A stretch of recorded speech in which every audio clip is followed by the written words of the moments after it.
অসমৰ জনপ্ৰিয় অভিনেতা ৰবি শৰ্মাই অসমবাসীৰ পৰা সহায় বিচাৰি এটা আৱেগিক ফেচবুক পোষ্ট য'ত লিখা আছে নমস্কাৰ গ্ৰহণ কৰিব।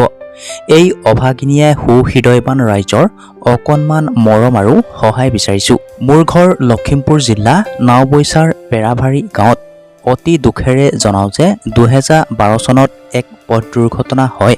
সেই সময়ত লখিমপুৰৰ পৰা মোক গুৱাহাটী মেডিকেল কলেজলৈ ৰেফাৰ কৰে যদিও 4 মাহ চিকিৎসা কৰি একো সুফল নাপালোঁ। পৰৱৰ্তী সময়ত বিহাৰৰ পাটনাত চিকিৎসা কৰি সকলো সা সম্পত্তি শেষ হ'ল যদিও সম্পূৰ্ণকৈ আৰোগ্য লাভ নকৰিলোঁ।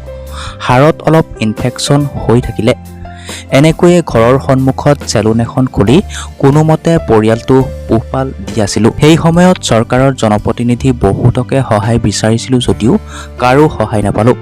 2023 চনৰ মে' মাহত আয়ুষ্মান কাৰ্ডখনত মোৰ ভৰিটো চিকিৎসা কৰিব পৰা হ'বনি GMCH হাস্পিতালৰ অধ্যক্ষক সুধি লগৰ এজনৰ ৰুমলৈ গৈ থাকোঁতেই টমটম এখনে খুন্দিয়াই আগৰ ভগা ভৰিটোত আকৌ বহুত জখম কৰি দিয়ে। বৰ্তমান GMCH হাস্পিতালত চিকিৎসা কৰিলোঁ যদিও তাত চিকিৎসা ব্যৱস্থাটো ভাল নহয় কাৰণে ভৰিটো ইনফেকশ্যন বেছি হৈ গৈছে।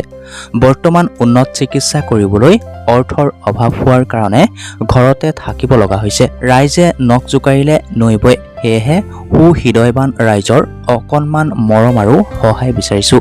পোষ্টটো শ্বেয়াৰ কৰি মোক এই বিপদৰ পৰা ৰক্ষা কৰে যেন এয়ে মোৰ আপোনালোকৰ ওচৰত সৰল প্ৰাৰ্থনা।